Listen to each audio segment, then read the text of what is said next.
All right, hello, hello. Welcome back to another edition of Afternoon Drive, live from Drew's house. Hope you're all doing all right. Drew Moholland, Sarah Conway, my wife. Hello. How's everybody doing out there? Hope everybody has been enjoying the shows. We sure have. It's been certainly an interesting thing doing them from the kitchen, but we've had some really fun guests. Last week was fun. Megan Duggan was a lot of fun too. We enjoyed having her on. That was really great. Hadn't seen her in ages. It was nice to see her virtually. Couple more good guests coming up this week, and actually we're pretty stacked up. We got some good prospects. Today is kind of a cool story. Something I really don't know much about, but it seemed like kind of a cool pandemic thing.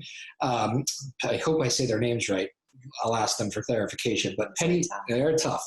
Penny, what do you think? Castagnozzi? Penny Castagnozzi, I would say. Sounds right. And Nancy Telian are joining us. They start this. They're both legally blind. And they have started a Reading with TLC program. We'll ask them what that means and all that, but they've had to really make some pivots here during COVID-19 as well, really helping with like online trainings. And of course, everybody's doing online. Sarah, you know a little something about that, don't you? I sure do. We're doing it over the summer. So Sarah, Of course, a teacher as well, and teaching from home using the computer. That's the life we live in. The new normal for a little while. Are you going back to school in September? Do they know yet? Nothing has really been confirmed, but there's been a lot of guidelines and stuff sent out for what it might look like. What might it look like? Everyone, it's a little bit different. Just like smaller class sizes. They're trying to get all the kids to wear masks and everything, but I don't know how that's going to go. Yeah. And then they'll have to figure out some things for like lunch. Like it sounded like the kids were going to like stay in their classrooms. So I don't know if like lunch would be delivered or how. Yikes. Crazy. Well, that's the new normal. Let's do this. Want to bring them in? Yeah. Coffee. Cheers. Cheers. All right. All right. Welcome back. I am joined by, and it's a tough name for me, Penny Castagnozzi. That was very, very good job. Is that? You want to correct me, Penny Castagnozzi? No, I would say it the same as you, Castagnozzi. Good, I did okay. Nancy Telian joins us as well. How are you two? Great. We're doing great. Thanks for coming on. So tell me a little bit about Reading with TLC, this whole program, how it began, and what you do exactly. Penny, would you like to do that? Sure, okay. Nancy's a speech pathologist, and my background is elementary education. And way back, 1990, Nancy started working with kids on her speech caseload, trying to help improve their auditory processing, which now we refer to as phonemic awareness. That's what educators and parents know it as now.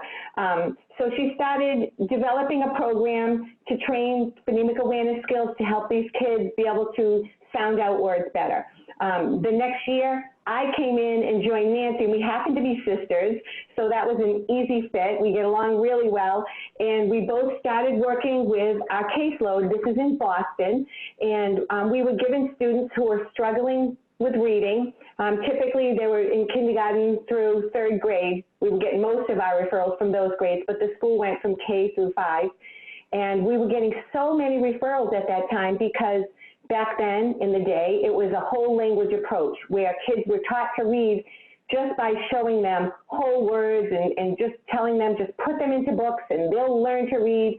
Well, they weren't learning to read. And with Nancy's, what ended up being called the Lively Letters program to train phonemic awareness and phonics and speech production, we started working with these struggling readers. And because it used mouth cues and memory tricks, which we refer to as mnemonics, funny stories, hand and mouth cues, and music. With all of these multimodal ways of learning, kids were picking up their letter sounds, and we had certain strategies that were really developing phonemic awareness and phonics skills so that their kids' scores, their reading and spelling scores were soaring through the roof. And we were just getting more and more kids sent to the two of us. We were seeing them short-term, 6 to 8 weeks. Typical gains was 1.5 to 3 years in those 6 to 8 weeks. And of course, that was getting a lot of attention. And teachers would be saying, can you show us how to use it? And administrators in the next school would say, can you show us how to use it? And just by word of mouth, that program has spread over these past 30 years to every state in the United States. And about 20 countries, I think Nancy would say also, about 20 countries, all by word of mouth. We're a small company. I also had helped Nancy put some of the finishing touches on that program, and I developed a sight words program for words that don't follow the rules, again, using funny stories and mnemonic cues, and it really has made a huge difference in these kids who are struggling readers, and now we're coming out, sounding out words and going into sight words you can see, and now being able to fit right into all of these books that their peers were reading. And we've just been so happy devoting our time to developing these skills in students and coming up with the materials and training teachers.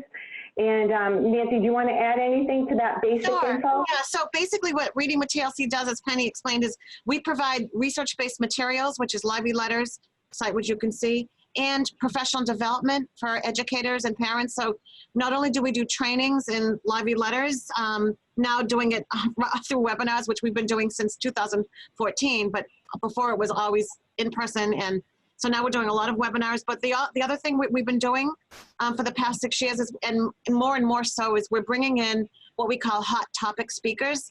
And because of our reputation in the field and the networking we've done, we are getting the top speakers basically in the world in literacy that are coming, doing these 2-hour webinars with us. We're getting hundreds and hundreds of people coming on and just developing their knowledge of the science of reading, because that's our other goal. We really want to help change the landscape in our schools, because with all best intentions, many teachers did not get the necessary knowledge in their teacher prep universities on the structure of language, what speech and linguistics, and how to break the code of phonics. So we're helping to kind of tactfully bring the knowledge to them that they need by also bringing in other speakers.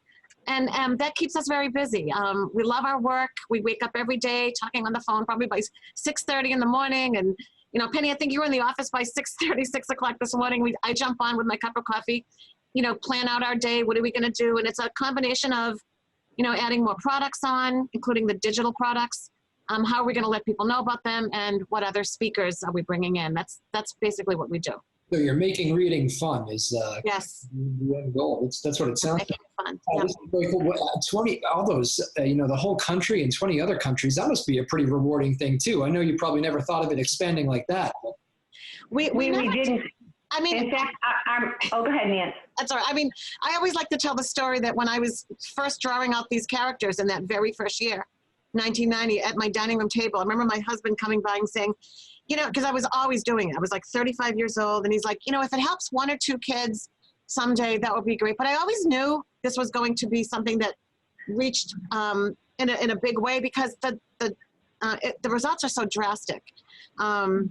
So anyway, that's, you know, the other thing that we've kind of figured out in the past few years is we've had roughly 15 million students, we've estimated, have used lively letters, and over 75,000 educators. And it's probably more because we estimated that in 2017, and things have grown even more since then. So it has been, we're sometimes surprised when we go to a conference and people come up and ask us for autographs, or, you know, they're like, they can't believe they're meeting. We sometimes forget, because, you know, we're working from our home offices. Now we're working in our suite of offices, and sometimes until we get out in public, we don't take in actually what has happened, that this has grown to be so big. Nancy, tell me a little bit about the background too, because you're both legally blind, you and your sister, and tell me how that influenced or propelled you into starting this. Well, we started it before we knew we had that disability, right, Penny? So Yeah, just before. So like I started the program in 1990. Penny came in the very next year. I would say about 3 years later, we were both diagnosed. And after Penny got diagnosed first, and then it triggered a memory of mine that, oh, I have that too. I was actually diagnosed in college, but nobody knew what retinitis pigmentosa was, including my parents. So we just kind of, and there was no cure. So it kind of got tucked behind my memory, and until Penny said she had, I'm like, oh, I have that too. And then, you know, we both started losing, you know, night vision, peripheral vision, and, you know, it's accelerated, unfortunately, faster for Penny. And Penny, you can talk a little bit more about that. Oh, I don't see Penny anymore. I don't see your. I know. I'm not actually seeing any of you anymore, and it's not my vision. No, we don't see you either. That's weird. Maybe Should I something just- happened with your webcam. Rich?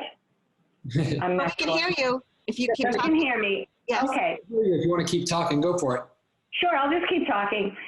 Just picture what I look like. I'm wearing an evening gown and a tiara, and I look gorgeous today. But so when we were diagnosed with this, it was devastating news. We're both 30 and 34 because Nancy's a lot older than me. And when we were diagnosed, we both had little children, and we thought, oh my gosh, we're never going to be able to work. We're not going to be able to do what we've been doing. But after that first couple of weeks, we got over it. We have tough resolve, and we decided, well, we're going to have to do what we can with what we have. And luckily for us, it was a slowly progressing disease. 30 years later now, we're really feeling the impact, me more than Nancy. We had to stop driving years ago, and we would work from our home offices, shooting emails back and forth, because we could still see that. We could still read. We were sending faxes, and we decided, among the two of us, we're not letting anything get in the way of us helping these kids read. It was almost ironic that here we are, slowly losing our vision, and we're trying to help kids that have perfect vision, but aren't able to use it to read because they either don't have the tools or the strategies. So this was our mission, to hurry up, get it out there as fast as we can so that we can see the biggest effect. And it feels so good to hear kids graduating from high school and college. And we know that part of that is because they had lively letters and sight words you can see when they were young. And people are telling us that. And now a lot of them are becoming special ed teachers. And I think that besides just running this business, we're trying to inspire others who have challenges, not to let it stop you. Find a different way. And I find that in this environment of the coronavirus, we've used those same strategies to say, we're not going to let this virus stop us. Has it been harmful? Yes. And devastating? Yes. Has it slowed us down? Yes. But then we pivoted and we said, what can we do? Everybody can complain. It's people who are going to excel that find solutions. So that's why we quickly found out, what do these educators and speech pathologists and administrators need?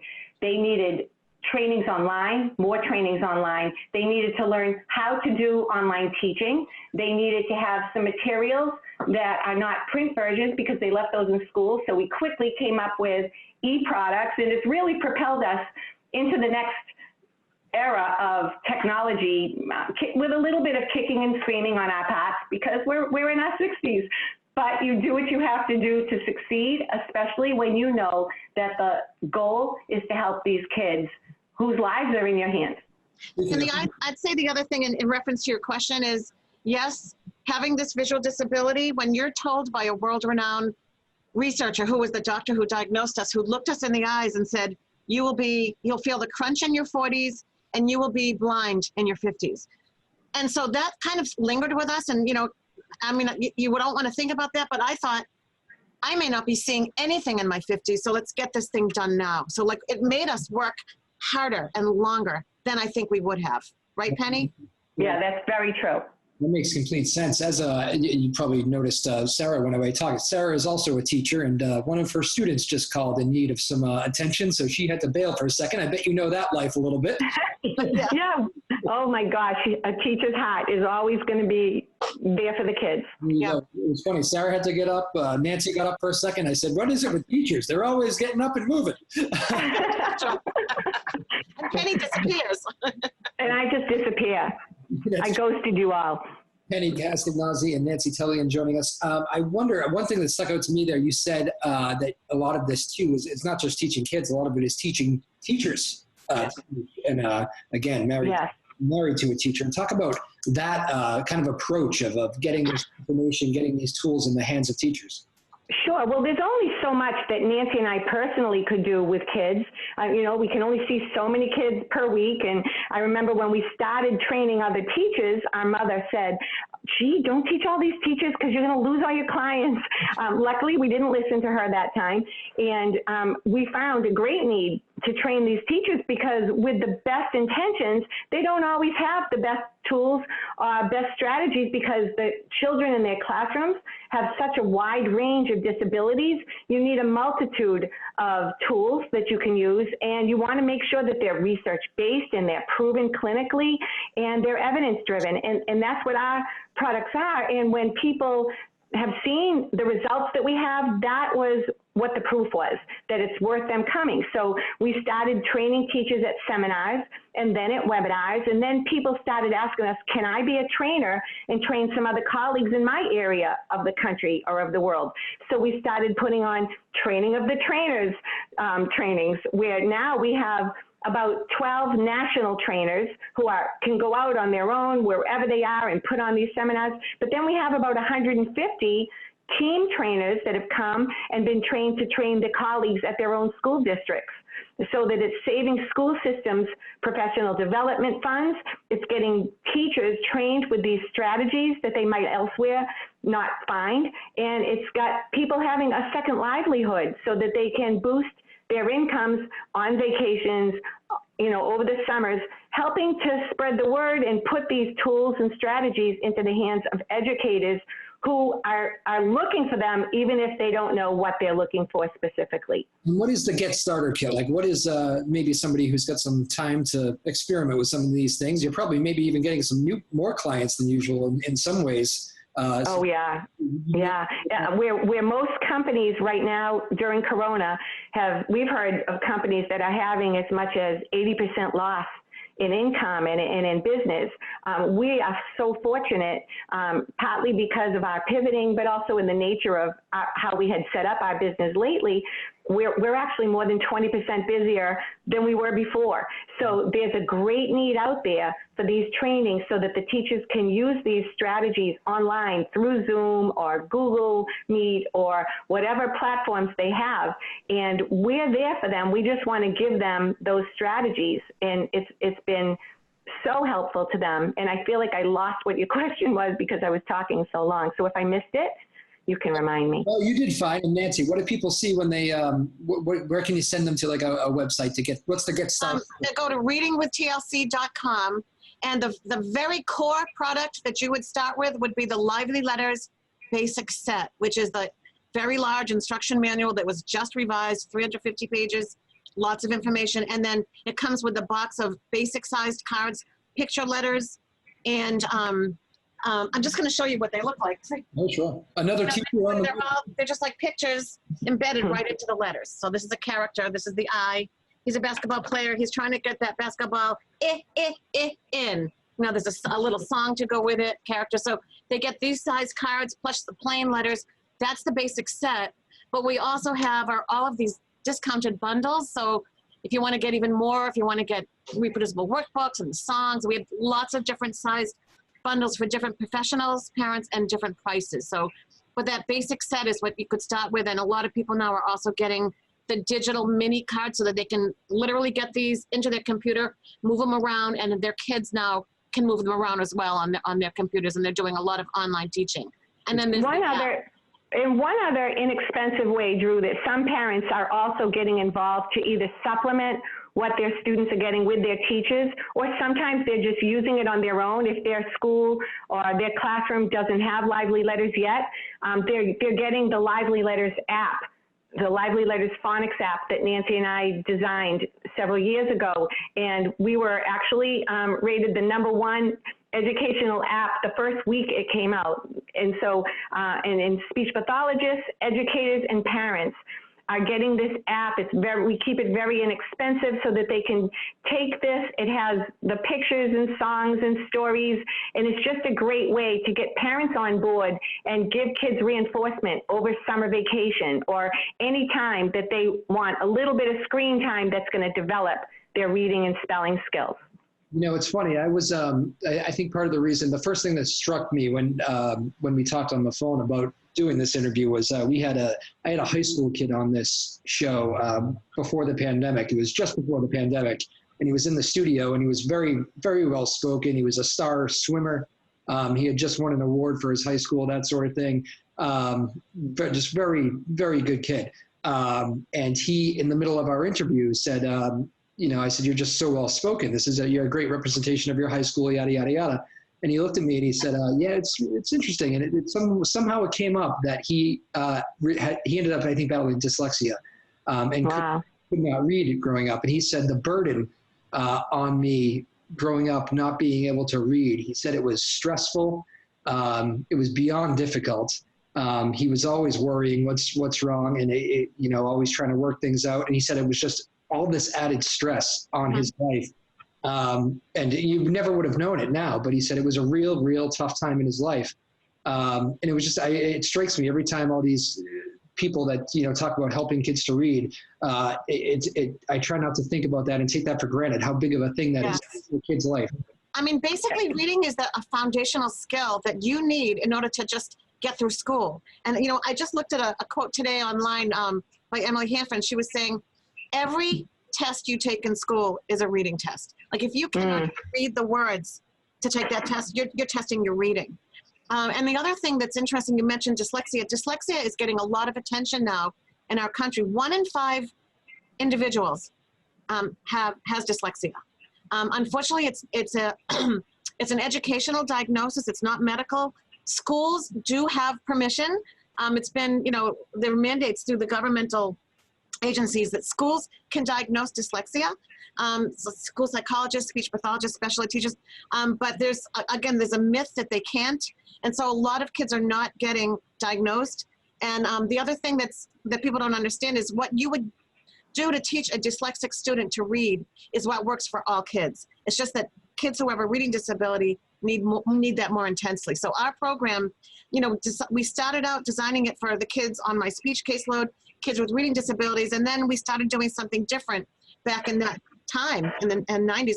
We started going into the general ed classrooms so that we were doing classroom lessons, and that's being done now with our program. It's done in classroom lessons, it's done with general ed, special ed. It's the same program, just a different level of intensity. And we're catching those kids with dyslexia very early.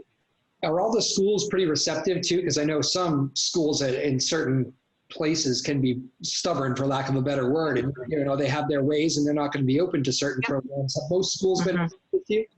As soon as a school if they're very concerned about their scores, and if they learn about library letters, and if they get to see like an overview or an interview like this, they get to see our data and what it looks like, and it's a fun program.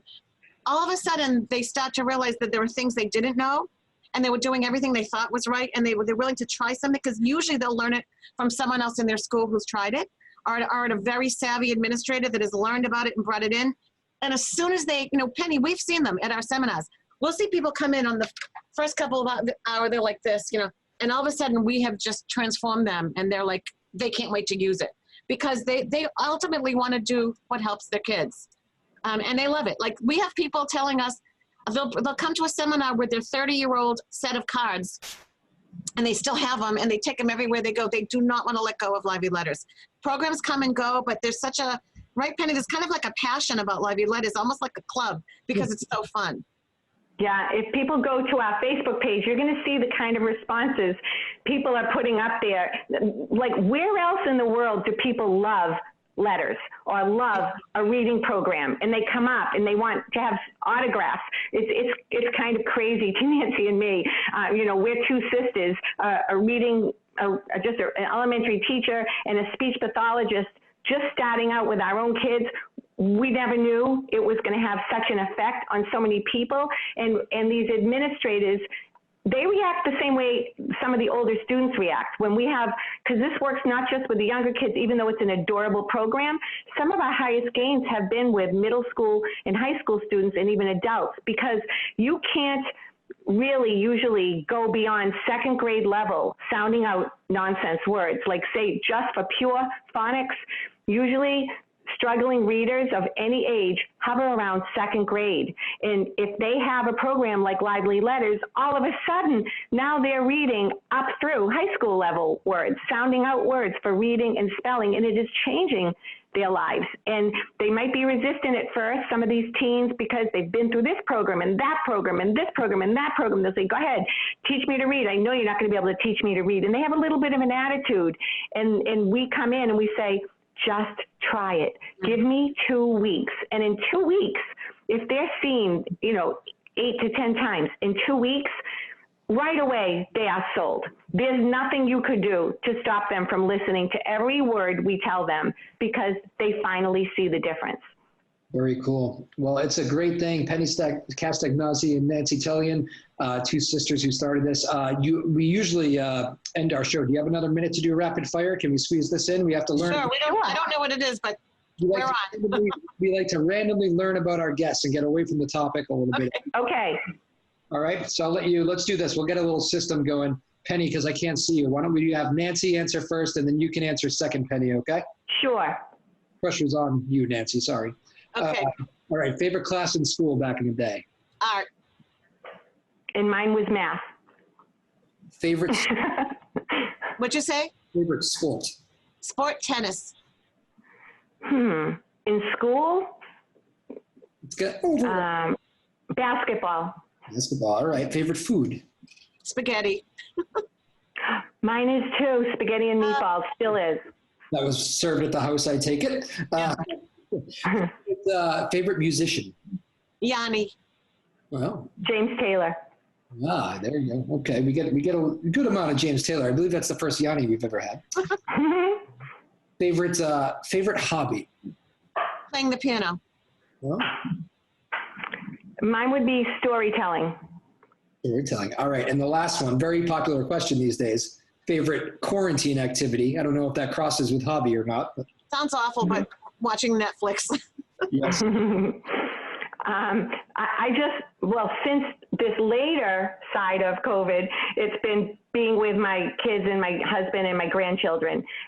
When we were really in quarantine, my favorite activity was changing the ice cubes in my husband's machine because he had hip replacement and had another. Favorite activity was just cooking and eating, probably, because I'm Armenian. I can't help it. That was the great thing about if there was something good to come out of quarantine, it was the more family time, I guess, right? Yeah. That's right. Well, this was fun. It's a great program you two have put together. Congratulations on all the success and reading with TLC. Are you both in Weymouth? Yes. We are. You're both in Weymouth right now? All right. Well, hello from Danvers in my kitchen to you in Weymouth. And this was fun. I hope you enjoyed talking to us a little bit. Thank you. We enjoyed it so much. Both of you. Thank you so much. And we wish the best to everybody listening and everybody to overuse a phrase, stay strong and just do what you have to do to get there. Absolutely. You two stay safe, okay? It was great talking. Thank you. You too. Thank you. All right. Penny Castagnozzi and Nancy Telian, Reading with TLC, very cool program, helping kids to read. Pretty much whenever you hear that, whenever somebody's having success teaching kids to read and helping kids learn, I'm interested. So we always say the show's about interesting guests. That's why we do music, athletes, teachers, whatever interests me, I just kind of pick to do.